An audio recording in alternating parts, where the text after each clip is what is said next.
hate their own people. The governments see and this is true almost everywhere, but there are some exceptions, like Poland, for example. The government of Poland doesn't hate the people of Poland. The government of Poland is fighting for the Polish people in many, many ways, even against censorship, for example, the same way that Trump was fighting for the people while he was at the White House. But most governments of the world hate their own citizens, their own populations. Most governments of the world are deploying acts of psychological terrorism and in some cases kinetic terrorism against their own citizens. In the United States, Tulsi Gabbard just warned about this, speaking about the announcements of John Brennan, former CIA director, a total spooky spook, as well as Adam Schiff, who's a crazy psycho, sociopath who ran the House Intelligence Committee, I think, under the Democrats, and some other key people. As Tulsi Gabbard says, these people are enemies of the state or enemies of America, or I forgot exactly the term she used. Enemies of the people, maybe. Those people represent the heightening of the security state or the police state against the American people. And what they want to roll out is a national system of spying on people, running false flag operations to continue to justify their own secret police operations, and vilifying their political opponents. This is what it's all about. And this is why they need more power, and they're desperately calling for more power. And people like AOC are playing into this, saying, "Oh, we're terrified. We thought we were going to die. Why do Republicans carry guns? They were trying to shoot us." And Nancy Pelosi, I think, gave a speech on the House floor that she said the enemy is within. The enemy, she said, are the Republicans here on the floor of the House. She actually said that because they're trying to use the government as a weapon against the people. And this is happening at some level worldwide. In other words, we have reached the point where the government that is apparently in power at the moment, and again, hopefully the military will change that sometime coming up soon, we will see. But the government that's in power right now sees the people as the enemy and believes that its own priority should be to go to war domestically against the voters. So the Biden regime knows that more people voted for Trump than voted for Biden. Vastly more, millions more, maybe tens of millions more. So they're actually going to war. The Biden regime is going to war with the majority of American voters, and they are declaring that anyone who doesn't believe that Biden won the election legitimately is a possible terrorist. So these are tactics right out of the old Soviet Union, KGB tactics or Stasi-style tactics. These are horrific tactics, but they are being used globally by governments that hate the majority of their own voters. Now, the reason this is all important to understand is because the globalists are losing the war. They may be winning individual battles, like they are able to install their puppets into office in various countries around the world. They are able to deplatform Parler, for example. They're able to deplatform voices and demonetize voices that they don't like. They're able to attack and smear people. Right now, Lynn Wood is under extreme attack. I'll cover that in a little bit here. Those are battles that they may be winning, but the big war, the globalists are losing. They're losing the war, the information war that they have been trying to wage against the people. Think about it. In the last year, how many more people have awakened to the truth about censorship or the truth that the media are lying to them? There are more people awake at this moment than at any point in the history of all of our lives, all of you listening to this and my life as well. Nobody has ever lived in a time when more people were awakened, or red-pilled, you might say, than right at this very moment. And this terrifies the globalists. They are terrified that if they can't get this clamped down, if they can't brainwash people and indoctrinate everybody and eliminate the voices of dissent, then they are going to lose control, and their globalist agenda of depopulation and genocide will fail. This is their great fear.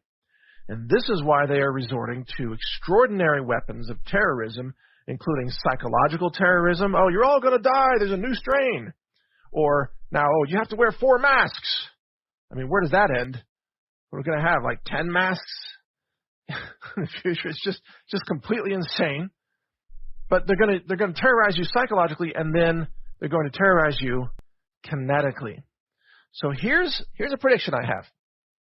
You know, there was an explosion in Spain a few days back. There are going to be many more explosions carried out by the deep state in countries that are reluctant to obey the demands of the globalists. In other words, Poland will be one. The UK will be punished for Brexit.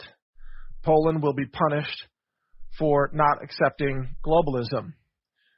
Texas, the state that is fighting against the corruption and the criminality of the Biden regime, Texas will be targeted for deep state false flag operations, and probably other conservative states, because, of course, the Biden regime are already working overtime to figure out how to carry out a false flag shooting that can be blamed on conservatives from red states.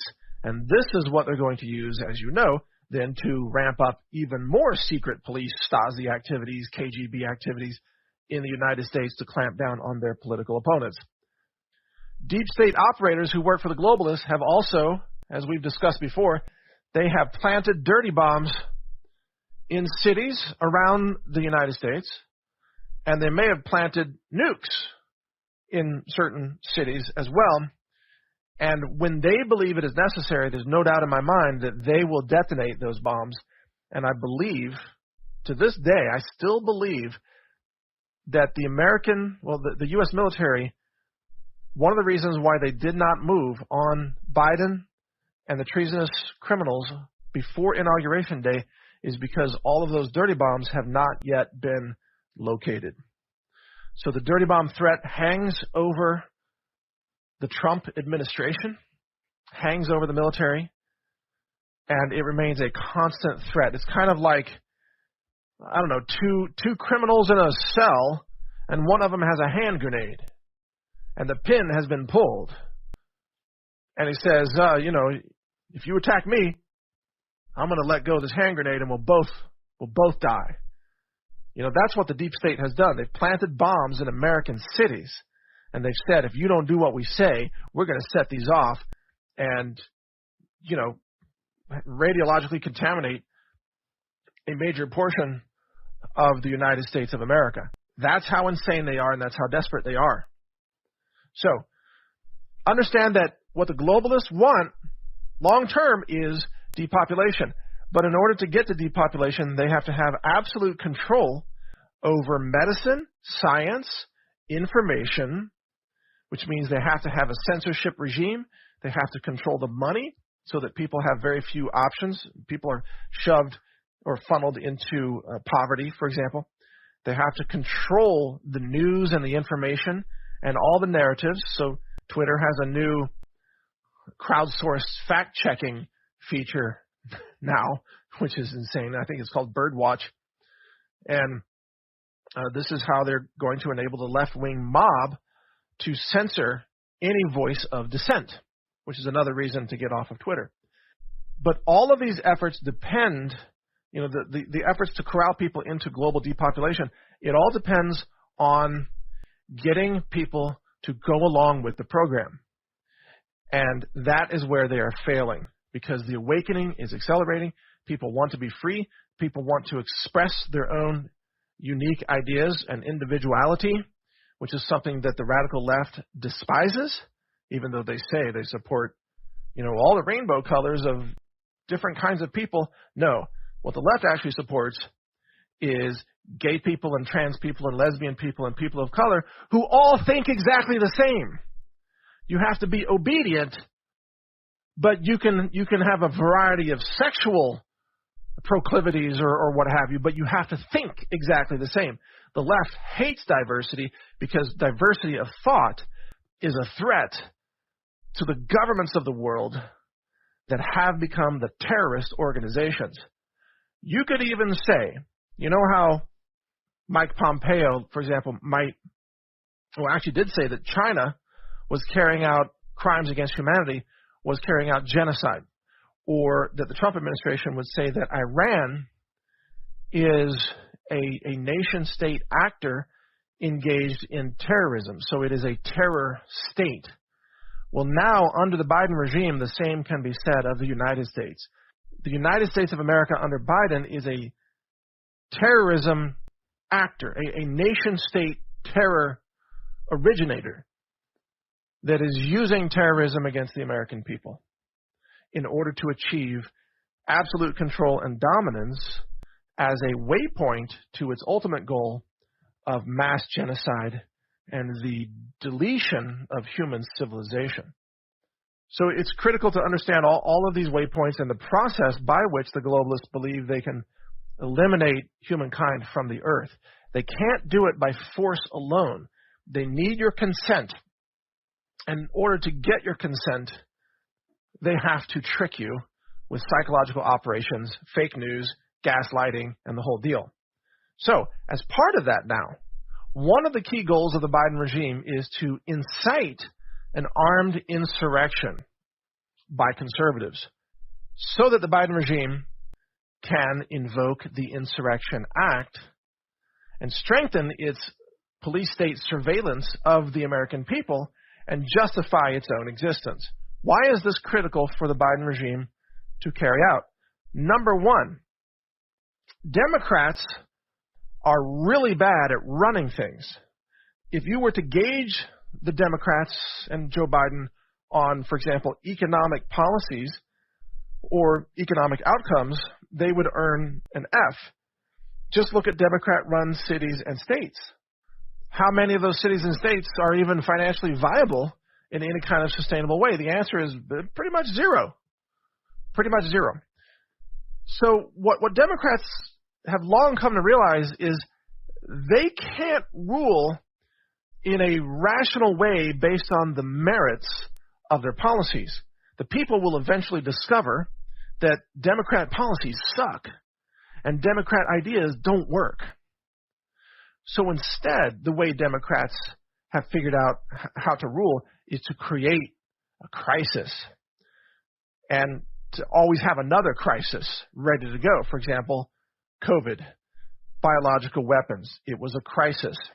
And then they exacerbated the crisis in places like New York by, putting grandma in with other infected patients in the nursing homes and having mass deaths. They exacerbate the crisis, but they never solve the crisis. They always need a crisis to justify their own power because there are no merits that would cause a voter to ever reelect a Democrat if it was just a merit-based discussion.